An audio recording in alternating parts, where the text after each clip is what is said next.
And now, a reading from our sponsor. Once upon a midnight dreary, while I pondered, weak and weary, over many a quaint and curious volume of forgotten lore, while I nodded, nearly napping, suddenly there came a tapping, as of someone gently rapping at my chamber door. "'Tis some visitor," I muttered, tapping at my chamber door. "Only this, and nothing more." Ah, distinctly I remember, it was in the bleak December, and each separate dying ember wrought its ghost upon the floor.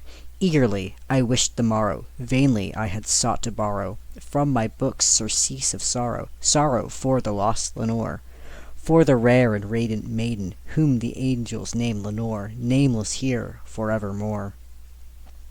And the silken, sad, uncertain rustling of each purple curtain thrilled me, filled me with fantastic terrors never felt before, so that now, to still the beating of my heart, I stood repeating, "'Tis some visitor entreating entrance at my chamber door.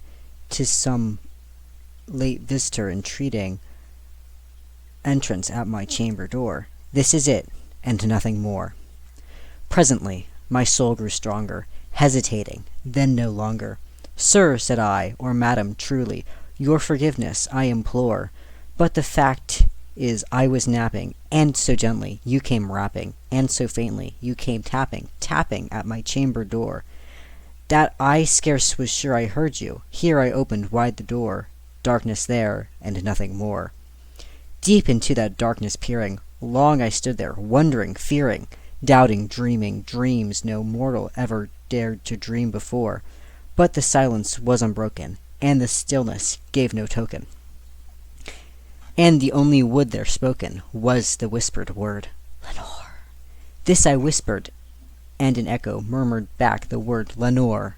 Nearly this, and nothing more. Back into the chamber turning, all my soul within me burning, soon again I heard a tapping somewhat louder than before. "Surely," said I, "surely that is something at my window lattice. Let me see then what thereat is, and this mystery explore. Let my heart be still a moment, and this mystery explore. 'Tis the wind, and nothing more." Open here I flung the shutter, when, with many a flirt and flutter, in there stepped a stately raven of the saintly days of yore.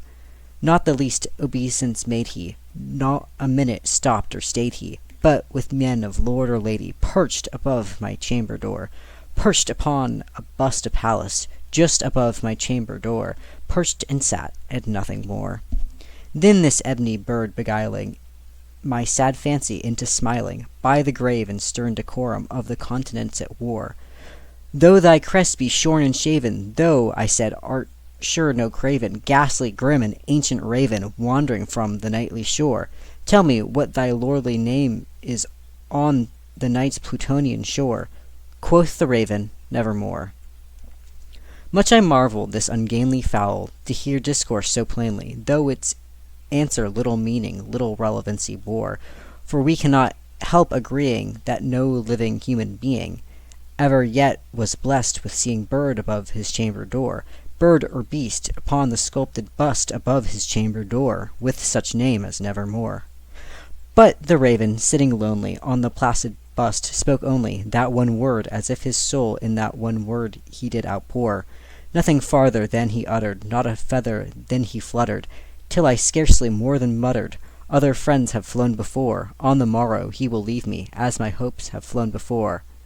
Then the bird said, "Nevermore." Startled at the stillness broken by reply so aptly spoken, "Doubtless," said I, "what it utters is only shock and store, caught from some unhappy master whom unmerciful disaster followed fast and followed faster, till his songs one burden bore, till the dirge of hope that melancholy burden bore, of never, nevermore." But the raven still beguiling my sad fancy into smiling, straight I wheeled a cushioned seat in front of bird and bust and door.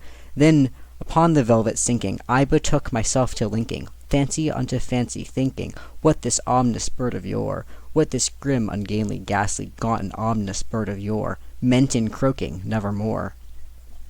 This I sat engaged in guessing, but no syllable expressing, to the fowl whose fiery eyes now burned into my bosom's core. This and more I sat divining, with my head at ease reclining, on the cushion's velvet lining that lamp-lighted gloated o'er, but whose velvet violet lining with the lamplight gloating o'er she shall press, ah, nevermore. Then methought the air grew denser, perfumed from an unseen censer, swung by seraphim whose footfalls tinkled on the tufted floor.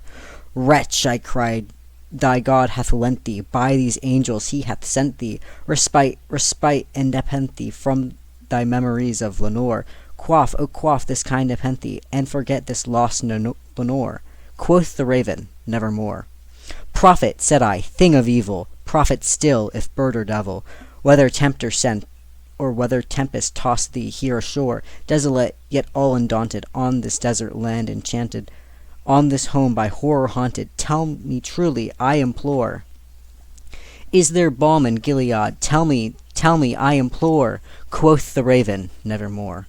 Prophet, said I, thing of evil, prophet still, if bird or devil, by that heaven that bends above us, by that God we both adore, tell the soul with sorrow laden, if within the distant Aidenn it shall clasp a sainted maiden, whom the angels name Lenore, clasp a rare and radiant maiden, whom the angels name Lenore. Quoth the raven, nevermore. Be that word our sign of parting, bird or fen, I shriek, upstarting, get thee back into tempest and the night's Plutonian shore. Leave no black plume as a token of that lie thy soul hath spoken. Leave my loneliness unbroken. Quit the bust above my door. Take thy beak from out my heart, and take thy form from off my door. Quoth the raven, nevermore.